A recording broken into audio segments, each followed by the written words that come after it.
Shamrock, o irmão gêmeo do Shanks, pode ser a chave para a libertação das armas ancestrais, o despertar de Pluton e o início da tão aguardada Guerra Final. Pois é, o nosso querido Eiichiro Oda nos revelou recentemente Shamrock, filho de Figarland Garlin, irmão de Shanks e comandante dos Cavaleiros Sagrados, mas, logo após sua introdução, ele foi misteriosamente convocado de volta a Marejoa. Por quê? Qual é a intenção disso? Você também ficou meio assim, cara, esses três bunda rachadas aí vão entrar no lugar do irmão do Shanks, do irmão gêmeo do Shanks, para serem os grandes vilões de Elbaf?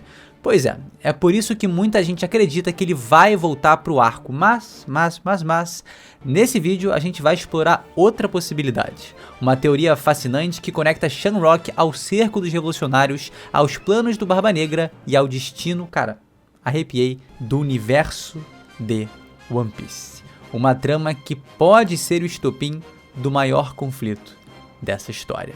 Então se prepara, porque o tabuleiro tá montado e os jogadores finalmente começam a se mover.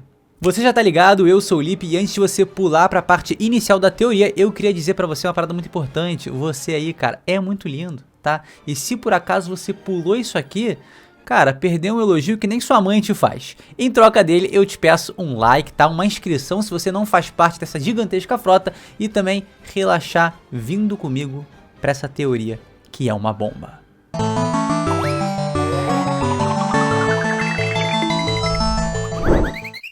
Após ser apresentado em Elbaf, Shamrock mal teve tempo de brilhar antes de receber uma ordem direta: retornar a Marejoa. Aparentemente, essa convocação se deu após uma conversa entre Sommers e outro cavaleiro sagrado, que discutiam o cerco do exército revolucionário à capital do governo mundial, a Terra Sagrada de Marejoa.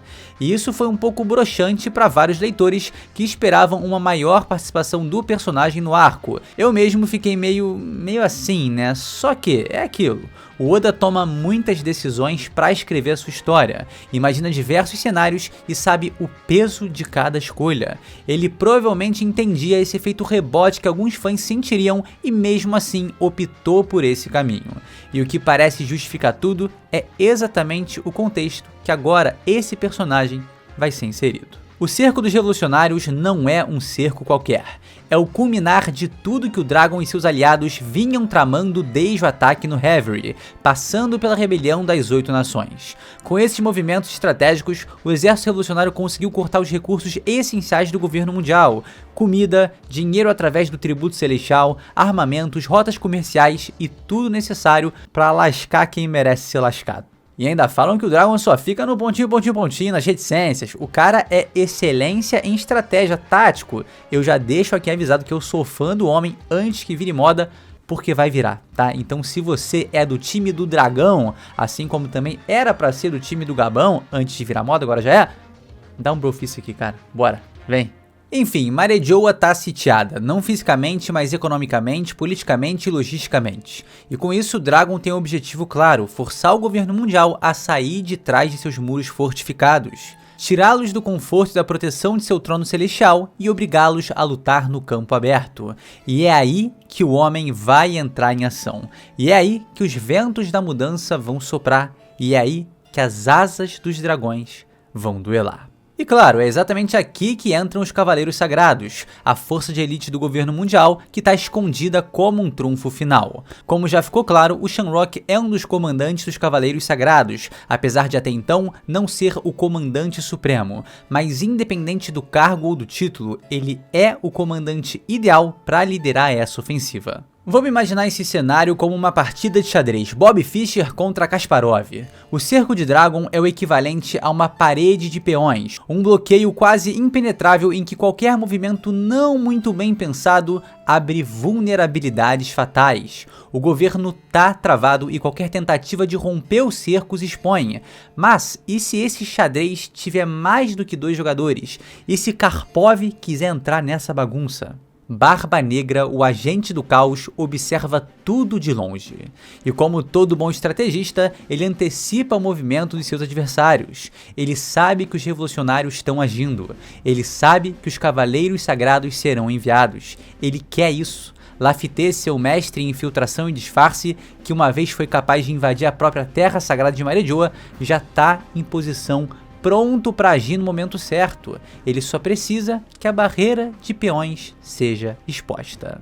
Então a jogada do Barba Negra é um cheque descoberto. Ele usa o cerco de Dragon como uma isca para atrair os Cavaleiros Sagrados e enfraquecê-los com uma emboscada surpresa. E não é só isso, tá? A ideia do Barba Negra é sequestrar a guerra, roubar o protagonismo do confronto e usar o caos para chantagear o governo mundial, obter vantagens e, quem sabe, controle sobre as armas ancestrais.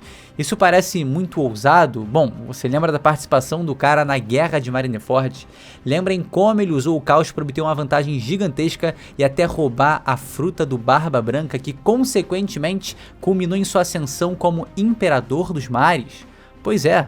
Essa é a vantagem de agir nas sombras, nas trevas. O Teach está envolvido em diversos conflitos. Contra o Law, na Ilha Winner, contra o Garp em Ratinosso, contra os piratas da Big Mom em Whole Cake Island. Ninguém espera que ele vá atacar Marejoa nesse momento. Só a gente que tem uma visão muito mais ampla de tudo que está acontecendo nesse universo. Uma pessoa dali de dentro, um cidadão, cara, não vai ver esse cheque chegar.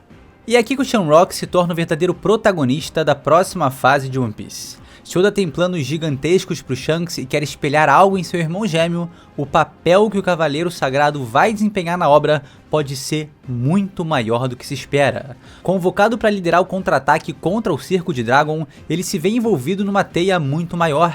Antes mesmo de enfrentar o exército revolucionário, é provável que seja interceptado por Barba Negra ou seus homens. Shamrock, Cavaleiro Sagrado, símbolo da Justiça Celeste, agora está em rota de colisão com um dos maiores, se não o maior vilão da obra. E é aí que o caos explode. Existe outro nome, tão poderoso ou até mais que todos os outros, que deve entrar nesse conflito. Simplesmente Magnus Carlsen, no caso, o nosso querido e amado Figarland Shanks. Desde o fim de Wano, o Ruivo tem perseguido os rastros de Teach, e que momento melhor para colidir com ele, se não num confronto triplo entre o governo mundial contra o exército revolucionário contra os piratas do Barba Negra. Uma coalizão nesse nível seria sem dúvidas o estopim para a guerra final de One Piece, o momento chave em que as facções escondidas finalmente se expõem e o mundo mergulha em fogo. E quem tá no centro de tudo isso? Figarland Shamrock. Mas por que tudo isso aconteceria agora, né? Porque essa pressa, esse caos, esse movimento global, por quê? E é simples, o mundo está literalmente prestes a afundar. Com a revelação do grande dilúvio que se aproxima, algo que remete ao século perdido, Dragon alertou que é fundamental vencer agora, antes que a busca por terras habitáveis transforme o planeta num verdadeiro inferno. E é por isso que lugares como Elbaf e Wano estão sendo disputados com tanta intensidade. Terras altas, fortalezas naturais, ambientes ideais para resistir ao cataclismo. O governo mundial sabe disso, e por isso vai tentar anexar esses territórios, além de vários outros motivos, usando os Cavaleiros Sagrados como força de ocupação. Inteligente, o Barba Negra também sabe disso e já tem informações preciosas. O Caribou revelou a ele os segredos de Pluton e Poseidon. Agora, Wano e Ilha dos Homem-Peixe também estão na mira do Rei da Escuridão. E junto com toda a oportunidade que se cria em Marejoa, essas ilhas também serão prioridade de Teach. No fim das contas, o ponto aqui é que por mais que agora na reta final de One Piece ainda existam outros locais de foco e conflito que com certeza vão contribuir para grandes confrontos dentro da obra, o Shamrock pode ser o verdadeiro pivô da guerra final. Sua missão inicial, romper o cerco, pode se expandir muito mesmo. Ele se torna o elo entre os Cavaleiros Sagrados, os Revolucionários, Barba Negra e Shanks. Ele é a fagulha que acende o barril de pólvora. E a pergunta que fica é: quem vai dar o checkmate? A partir de suas ações, podemos ver um mundo que clama pela libertação de Pluton, o despertar de Poseidon e a colisão das forças mais perigosas do mundo. No fim, Shamrock não é só um irmão do Shanks, e realmente não tem que ser. A premissa de um irmão gêmeo em histórias é um clichê bem conhecido por ser um recurso narrativo fácil, cara, para plot twists, enganos, revelações dramáticas ou conflitos de identidade. Esse clichê geralmente aparece em formas como um irmão bom e um irmão mau, um irmão perdido que retorna misteriosamente, troca de identidades enganando outros personagens ou até o próprio público. Apesar de ser um recurso conhecido, quando bem escrito, pode ter um impacto emocional e trazer camadas interessantes à trama e também até a construção do mundo. A subversão de um clichê surpreende o leitor e gera interesse, justamente por virar a expectativa de cabeça para baixo.